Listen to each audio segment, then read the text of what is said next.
a thumbs up if I look good in the camera still. I mean, not looks, but you know what I mean. I'm situated properly.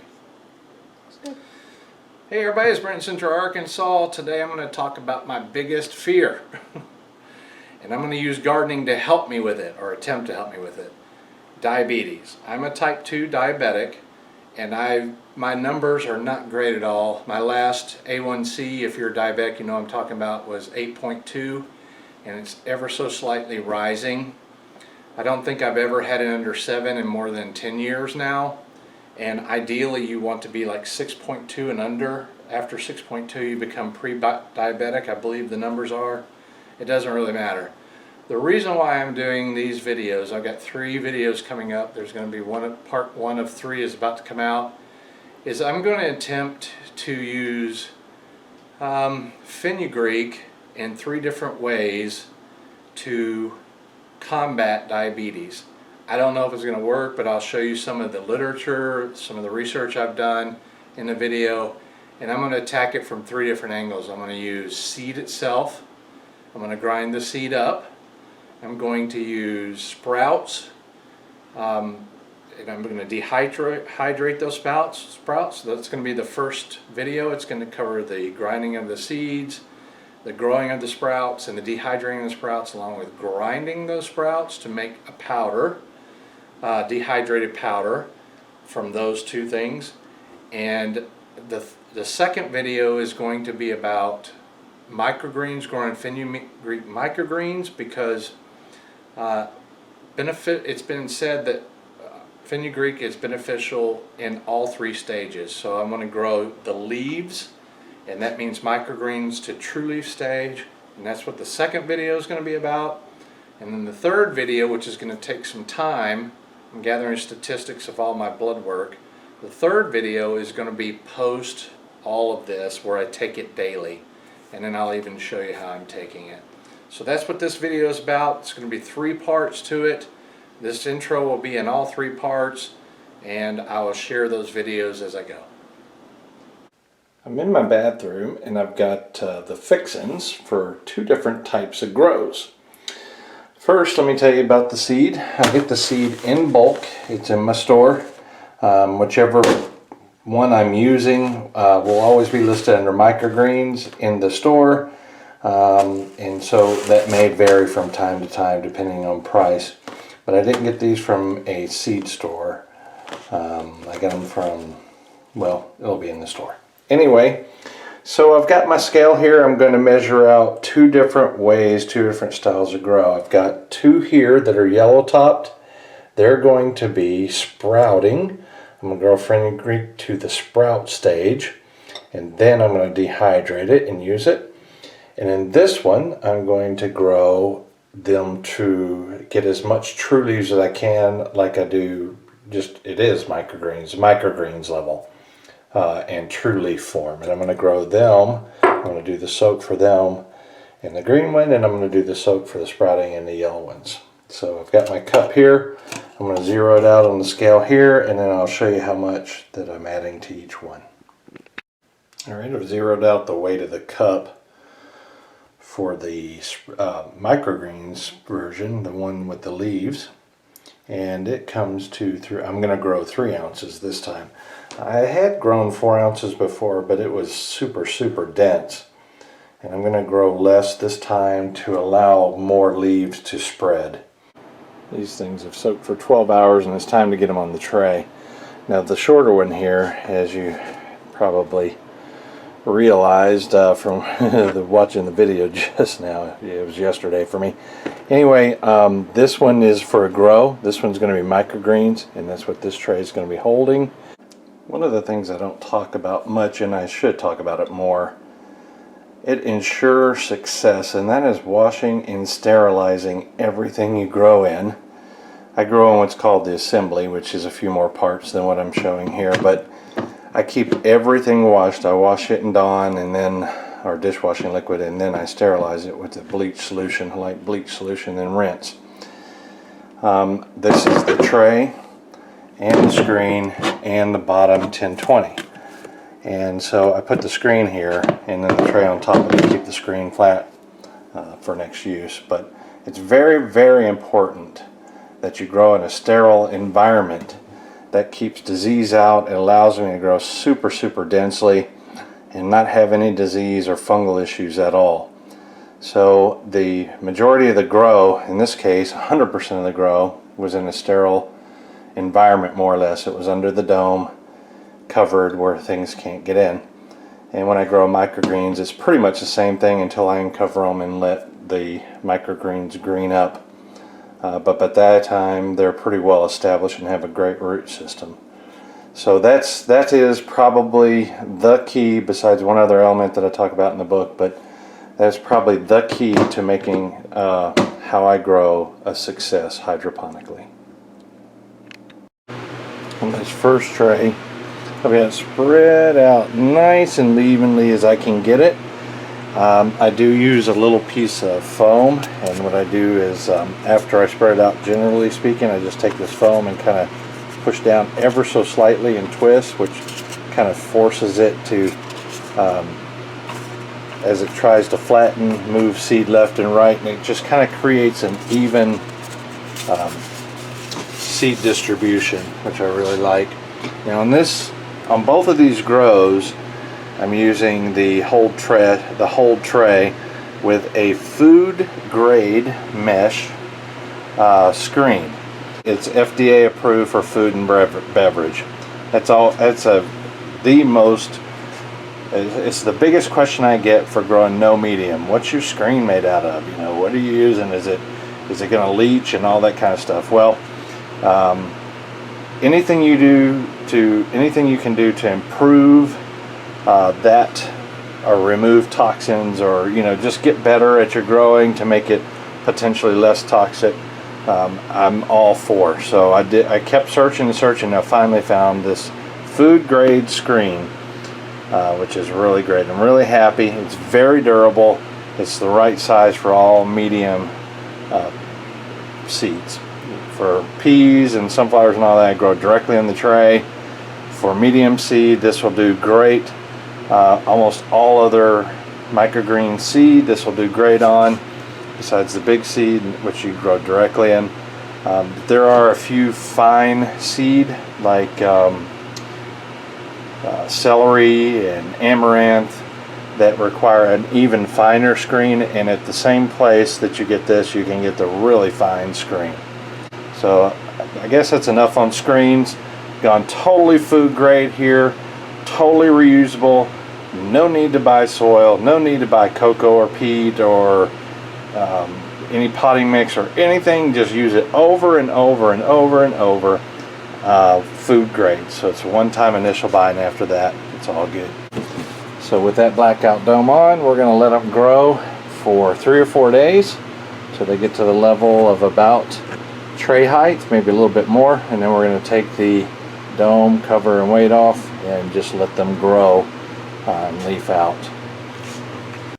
In this particular grow, in the bottom, I have nutrient water. It's master blend cut in half, and so that's basically about, I would say, 400 to 500 ppms of nutrient water, and that's going to really kick the plants into gear and grow.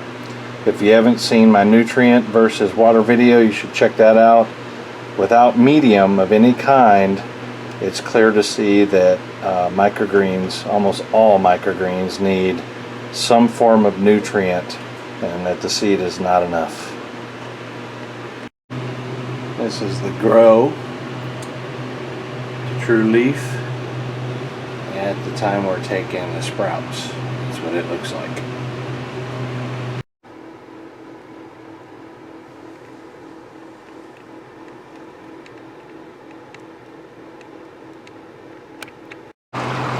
We're definitely getting there now with these Fenugreek. It won't be long. They're super, super dense. And it won't be too much longer. They'll be popping them true leaves out pretty thoroughly. And this is what they look like now. You can see the true leaves coming on. Here, just all over.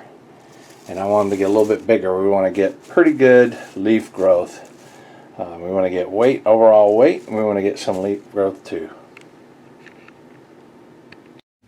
Harvest day. You can see we got a lot of baby leaves here, first true leaves. Let me see if I can tilt this down so you can see it. The sun's kind of not at a good angle. Kind of gives you a look.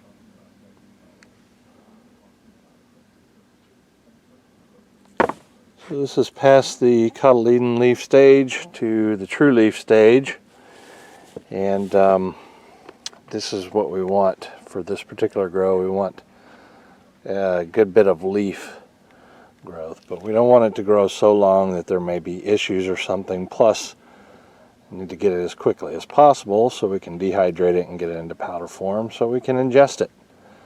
So I'm going to harvest this, but first I'm going to take it and put it over the sink and rinse it out really well.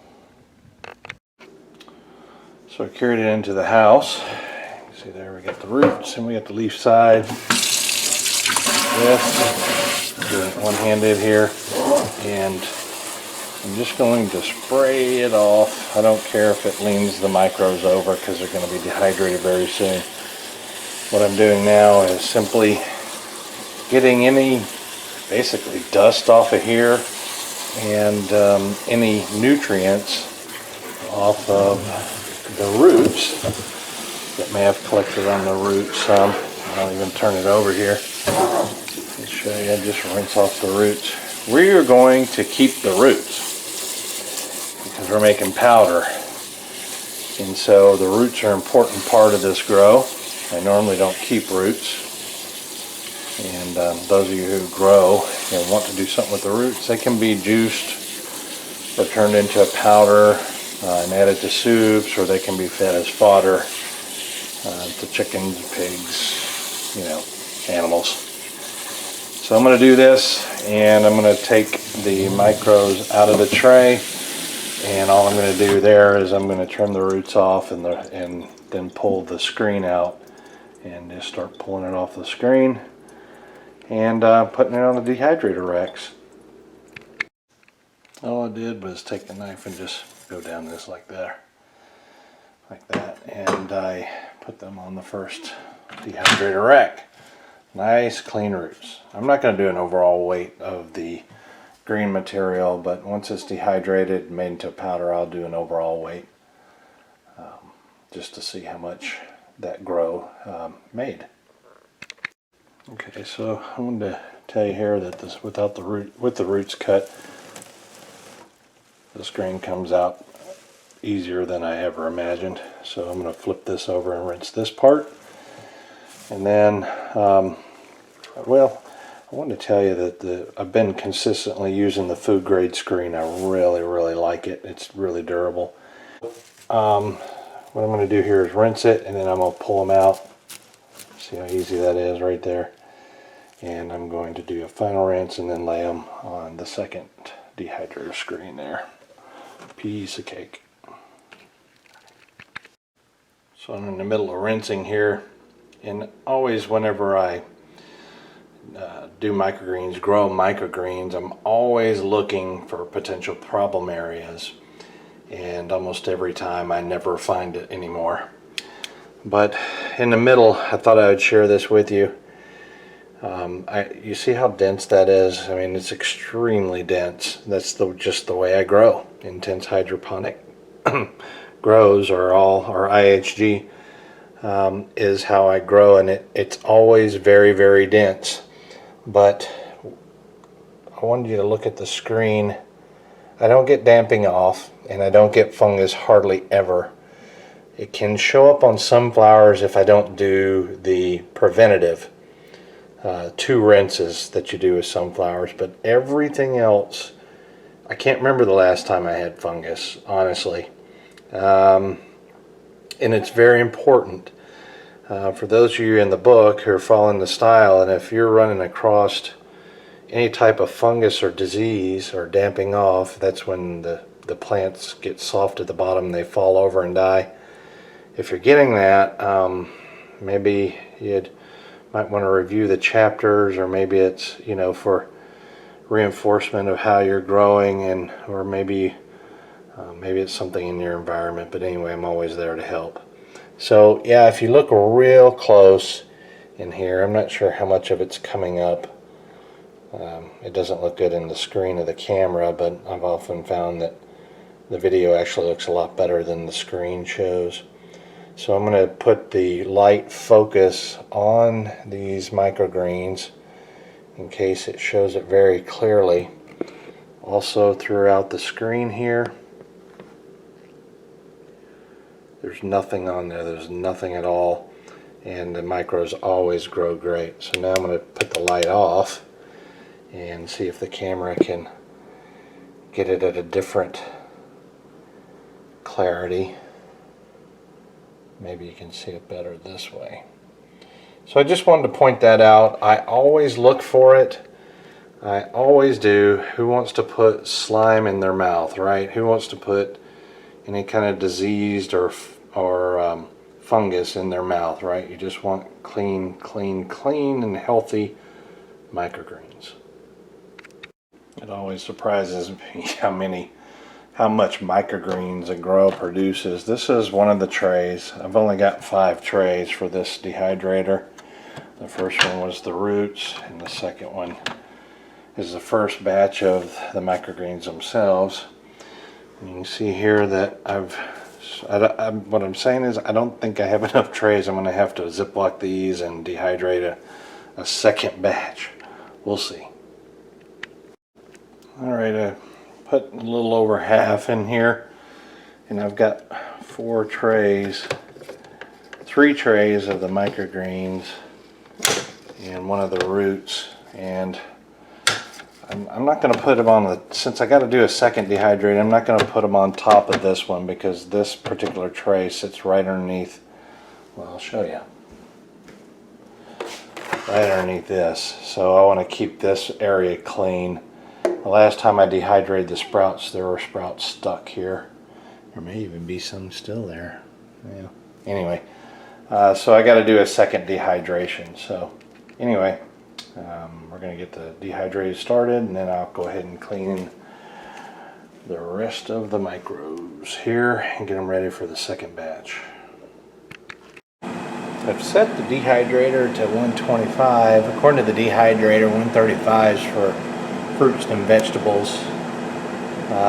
Lower than that, 105 is supposed to be for seeds and nuts, but I think last time I did it at 125 too. I think that'll be fine. Now I have it out here in my garage because if you've ever dehydrated something, you know it's basically sends a smell all throughout the house, and I don't want any overpowering smells in the house at all. So we're going to do this out in the garage and then finish cleaning up those micros, and we'll do a second batch once these are done. This is the first half, or the first part of the dehydrated micros, and I put them in here and mashed them down. I'll have to turn the volume way down on this for you.